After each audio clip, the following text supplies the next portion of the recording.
Welcome to Justice Today, the official podcast of the Department of Justice's Office of Justice Programs, where we shine a light on cutting-edge research and practices and offer an in-depth look at what we're doing to meet the biggest public safety challenges of our time.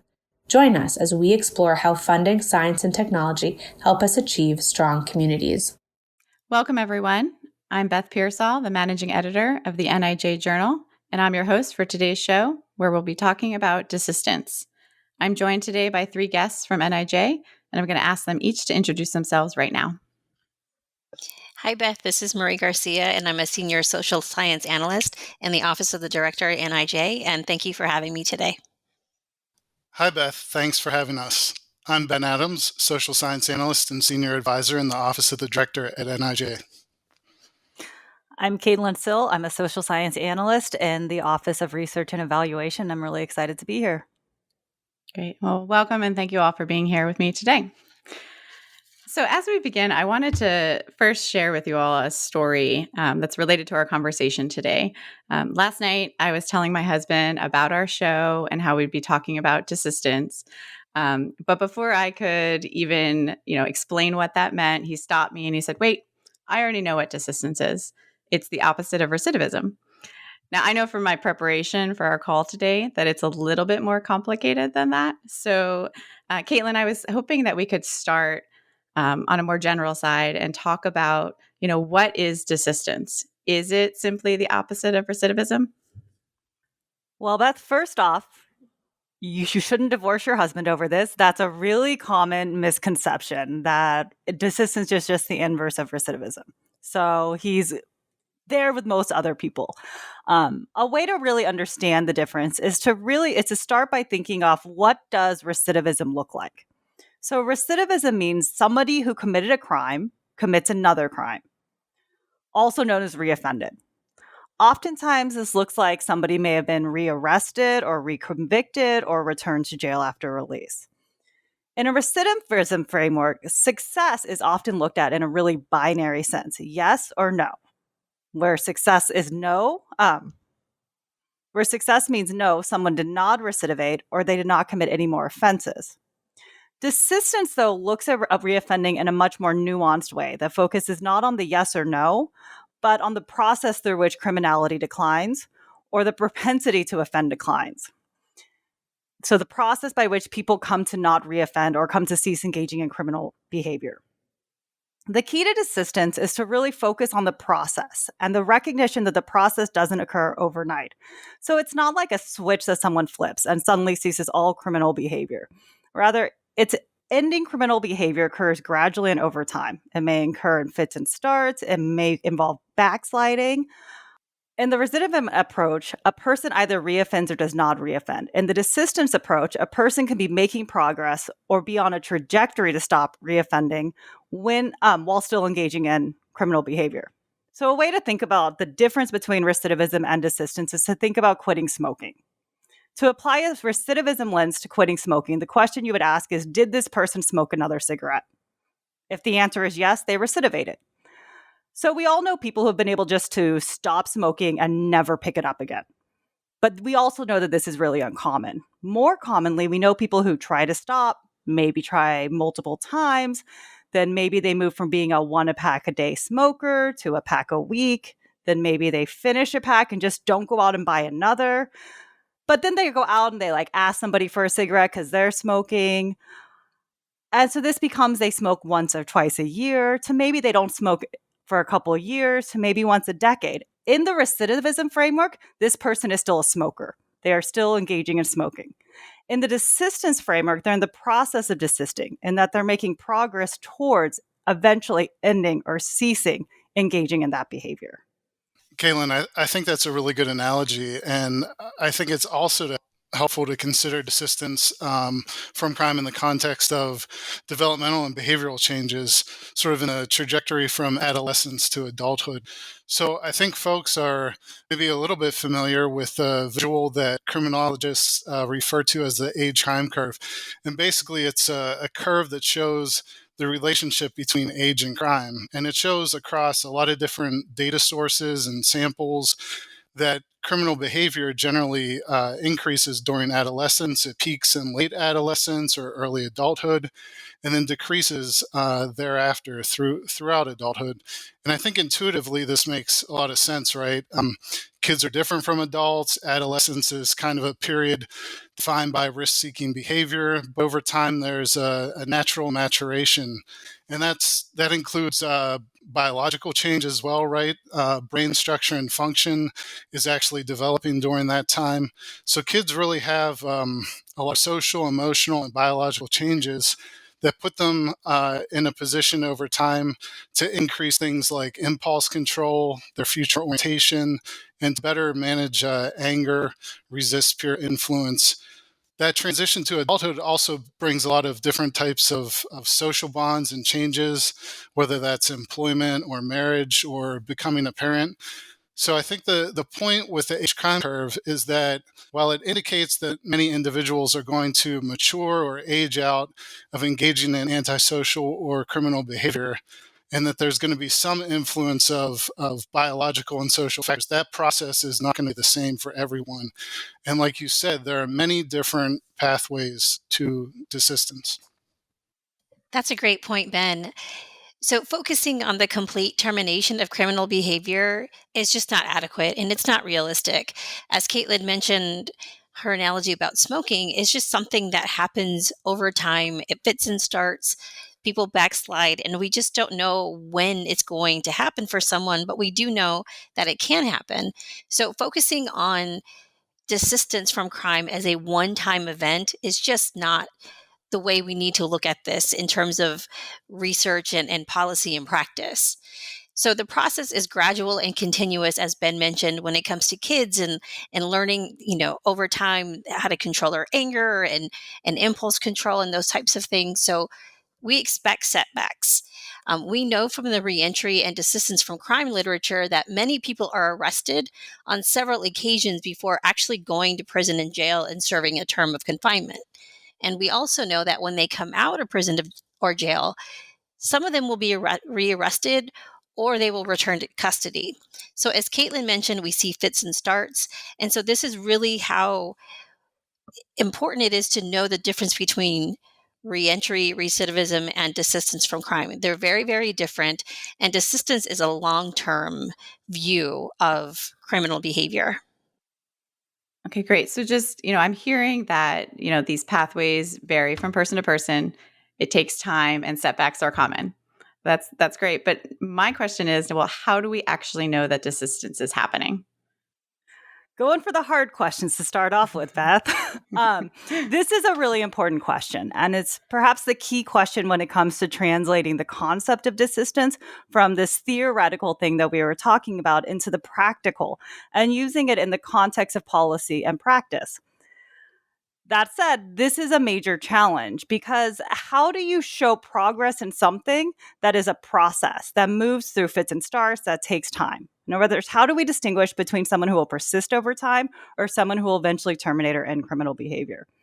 As the author of one of NIJ's volumes on desistance pointed out, sometimes this can be akin to Justice Potter Stewart's opinion describing obscenity as I know it when I see it.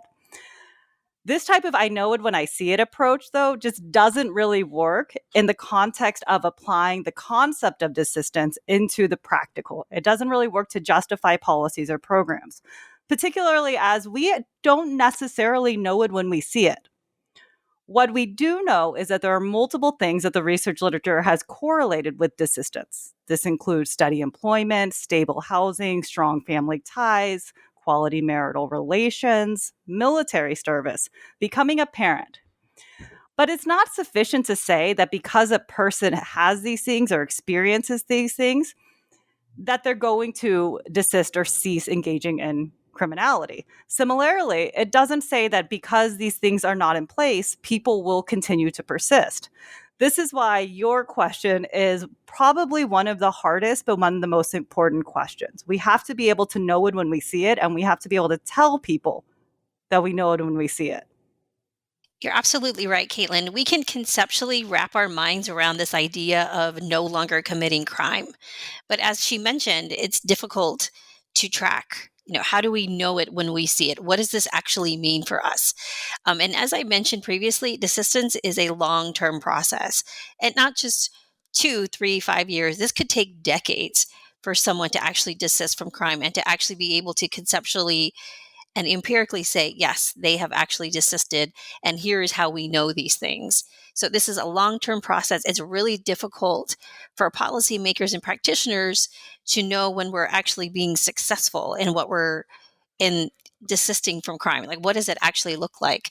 How do we know if we're moving the needle? How do we know that change is actually occurring? Like, this is what makes this line of inquiry very challenging, as Kaitlyn mentioned, but also very interesting and ripe for innovation. Great. So you both just hinted a little bit about what this means for policymakers and practitioners, but Kaitlyn, can you expand a little bit more on that? What does the desistance approach mean for policy and practice? Well, this is always the question for researchers, which is this is where the rubber meets the road. How does our research and what we understand in a theoretical perspective actually tie into policy and practice? And the key to this is at some point, someone is going to ask the question, did a policy or program promote desistance from crime? So while it's true what Marie said earlier that from a theoretical and research perspective, focusing on the complete termination of criminal behavior is not adequate because it's unrealistic, this is true from a desistance framework in the theoretical. From a policy and practice perspective, this can be a really hard sell when you're trying to justify funding programs or implementing policy change. So let's step back and think about this tangibly. Let's say based on the research literature, we know that stable housing promotes desistance. So we have practitioners that go out and say, we need money to provide supportive housing. And we have policymakers who find millions of dollars in their budgets to provide housing. Under the desistance framework, this would help people desist from crime faster than they would without housing. But that doesn't mean that people are necessarily going to cease engaging in criminal activity because they have supportive housing. But inevitably, taxpayers are going to say, did my tax investment make us safer? So policymakers are going to turn to practitioners and say, show me how this made people safer. Show me that your program, my $1 million investment, resulted in desistance. In the desistance framework, a positive answer might be, well, people are on the path to desist from criminal behavior sooner than they might otherwise. Or people are committing fewer crimes who have gone through our program than we might otherwise expect them to. Or so this person who previously committed an assault was subsequently arrested, but it was for a burglary. You can see why this would be a harder sell in the policy and practice world. So in the situation of desistance, where crime changes may be minor, occur over a long period of time, it becomes even more important to communicate with stakeholders about what desistance means and how that may translate into increased public safety in the short term and in the long term. So we need to be able to communicate indicators as somebody is on the path to desistance, even if they haven't fully terminated engaging in criminal behavior. And we need to be able to provide interim findings. As Marie said, this is a process that occurs over a long time, and it's really hard to ask somebody, stick with us through 10 budgetary cycles for us to demonstrate the impact of this. So if we can demonstrate interim findings to say, look, there's some evidence and we're getting there, and maintain investments in those long-term assessments. Yeah, I totally agree, Kaitlyn, in your point about communicating and translating scientific information effectively about desistance.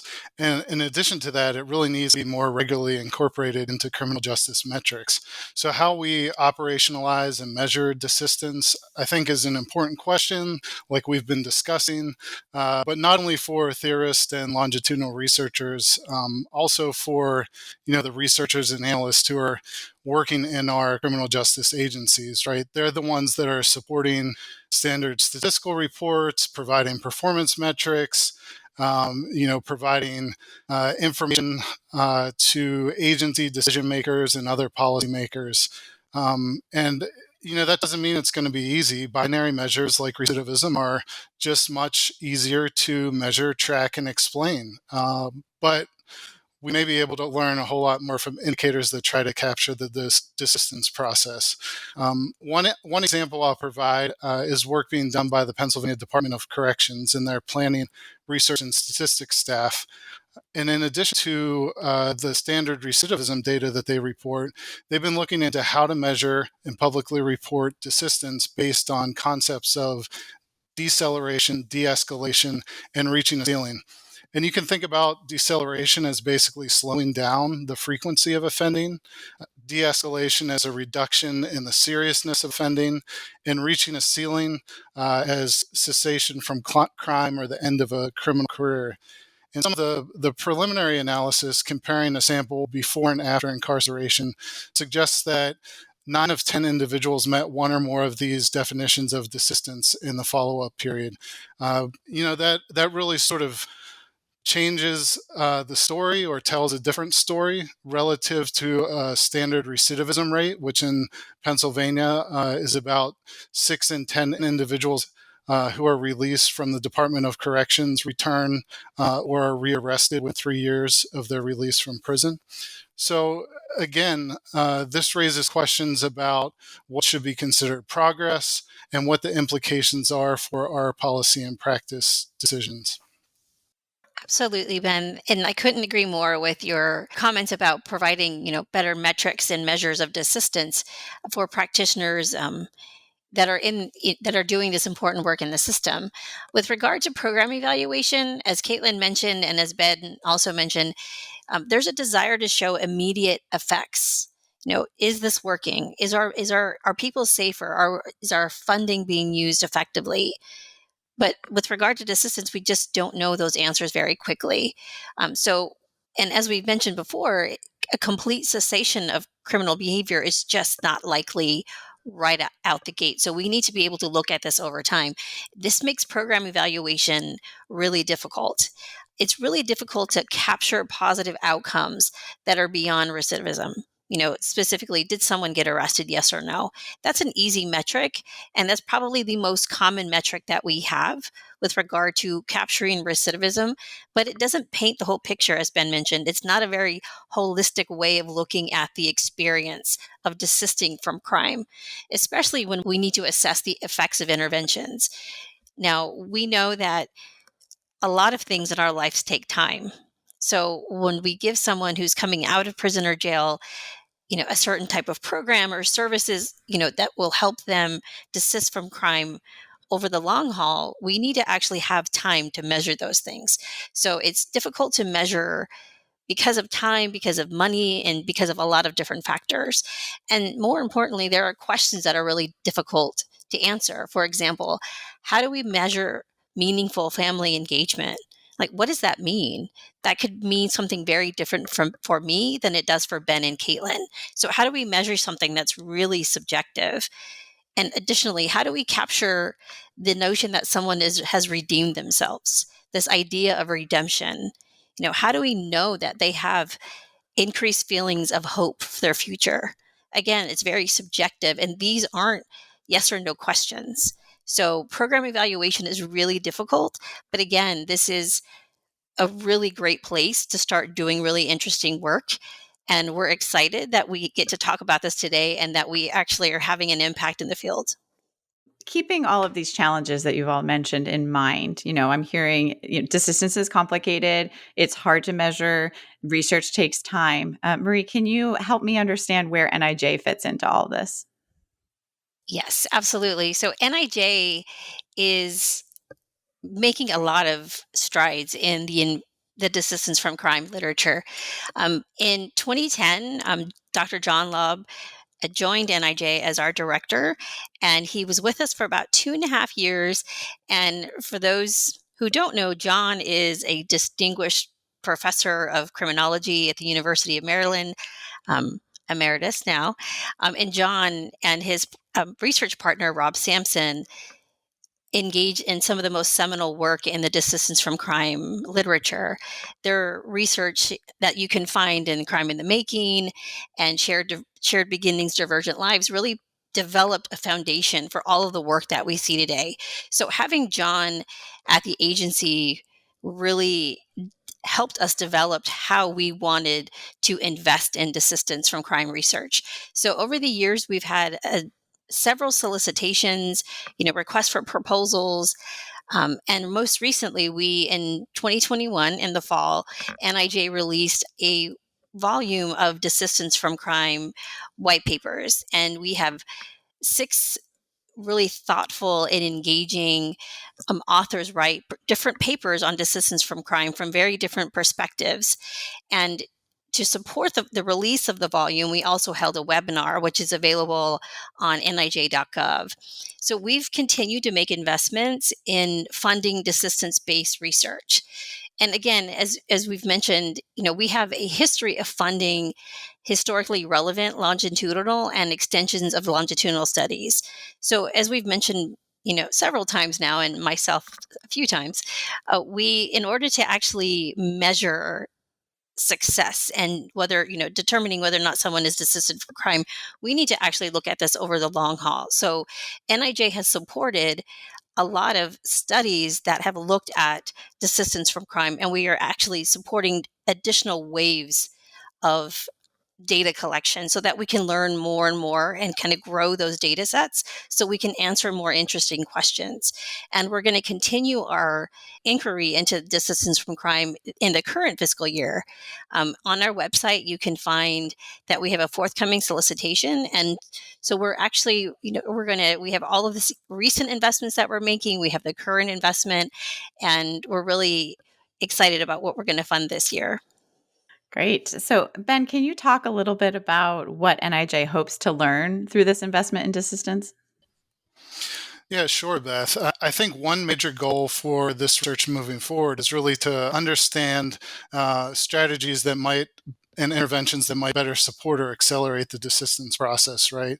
So as we've been talking about, if we think of desistance as a process that occurs over time, that's influenced by different turning points or life experiences, we need to figure out more effective ways both to identify those factors and support that progress for individuals. So we've heard from Kaitlyn and Maria about stable employment and housing and relationships, whatever might be the case, but it's not a checklist, right? Some of these things may be present and offending may still be occurring. So I think we want to have a better understanding of the mechanisms of change at the individual level, but also think about policies and practices and where they might be more supportive, where barriers might be removed. What do you think, Marie? So absolutely, Ben, I absolutely agree with you. And then from the different perspective, we need to look at what disrupts desistance from crime. So you talked about what motivates it, what helps people desist. We also need to understand what keeps them from engaging in this longer term desistance from crime process. And as we've mentioned, this won't look the same for everyone.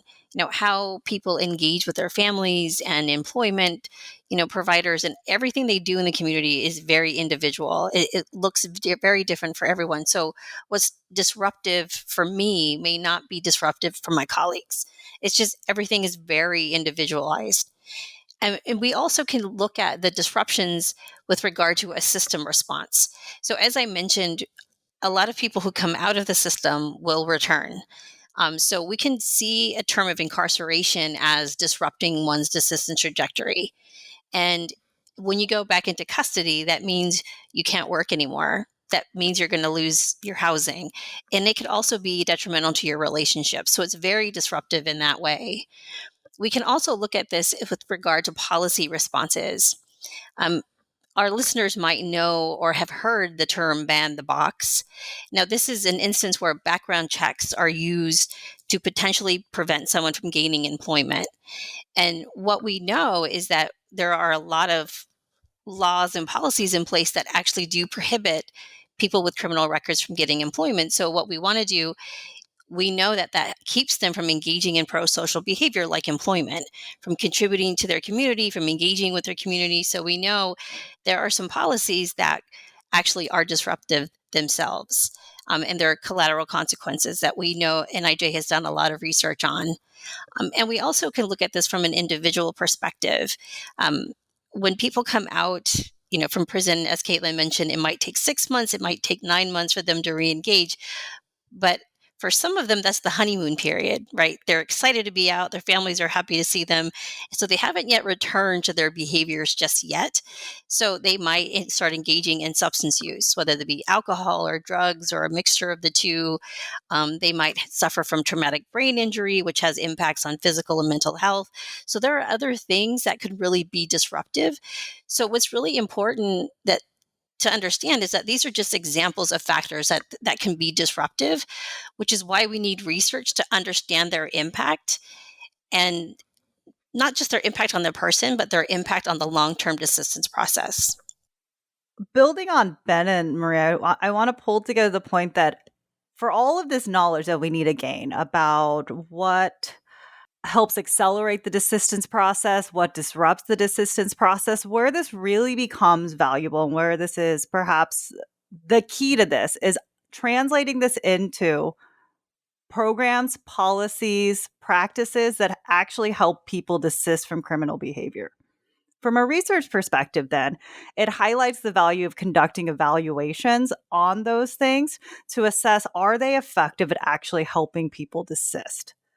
To do that, assessing desistance-based interventions need to focus on more than criminal justice outcomes. As you've heard, criminal justice outcomes, such as being rearrested, reincarcerated, don't capture the whole story of what it looks like for someone to desist. And so as we're looking at these evaluations, we want to look at outcomes in line with the desistance framework. This does two things. First, it allows us to better actually capture what desisting from crime looks like, but it also helps us provide further insight on what is happening as people are going through the process. When we're able to look at these non-criminal justice outcomes, we're able to say, this is actually moving the needle. This is actually helping people in the long term desist from criminal behavior. Great. So we've covered a lot of ground today, and it's been a really great conversation. I'd like to wrap up with one final question that I hope will be helpful to our listeners.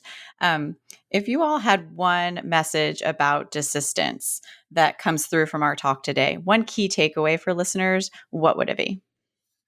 So I'll start and kind of build on the foundation that Kaitlyn set in the last question. One thing is that this body of research and the more recent NIJ volume really provide an opportunity for us to move beyond recidivism as the justice system's singular metric of success or failure, right? We've introduced a few ways to think about how to measure progress or success on more of a continuum rather than a binary yes or no response. But, that's going to require the ability to collect and track a lot of data on individual progress and setbacks and do that over longer time frames. It also requires indicators of desistance beyond just crime, as Kaitlyn said. So you're thinking about changes both in things like self-control or antisocial attitudes, but also positive outcomes like healthier relationships or improved self-esteem.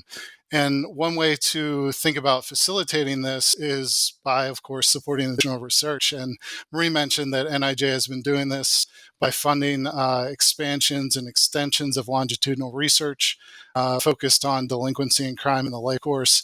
But we also need new efforts with more contemporary samples. One of the things I mentioned at the start of the podcast was the age crime curve, right?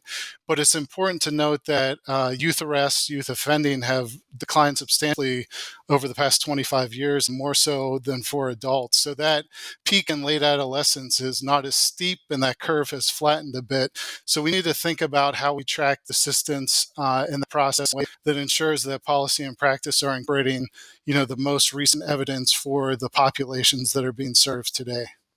And for mine, I think that probably the underlying tone of this entire podcast, and so for this, I'm going to say that I'm going to be the little drummer boy because this, I'm hoping, will be an earworm, much like the Christmas song, but also much like banging my drum, is that we need to be conducting evaluations of desistance-based policies, practices, and programs in a way that truly allows us to assess and understand the process of desisting from crime. And what everyone here has pointed out comes to the point of we need to be able to take a long-term approach, whether this be through longitudinal data collection. We need to be able to look at non-criminal justice outcomes. And we need to have a recognition that desistance is a process that occurs over time, that includes backsliding, and is going to occur in fits and starts. So we really need to be adaptable in our framework and our narratives about what it looks like to be successful in the prevention and intervention sphere. Well, thank you, Marie, Kaitlyn, and Ben for joining me today to talk about Desistance. It's been a really great conversation. And thank you to our listeners for tuning in. We hope you enjoyed it. Please stay tuned for additional episodes of Exhibit S. Exhibit S is the official podcast of the National Institute of Justice, the research, development, and evaluation agency of the United States Department of Justice. To learn more about today's topic or about NIJ, visit the links in the episode description and join us for new episodes every month.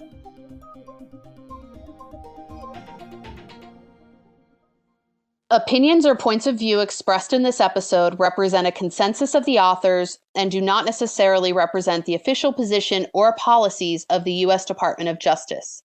Any products and manufacturers discussed in this episode are presented for informational purposes only and do not constitute product approval or endorsement by the U.S. Department of Justice.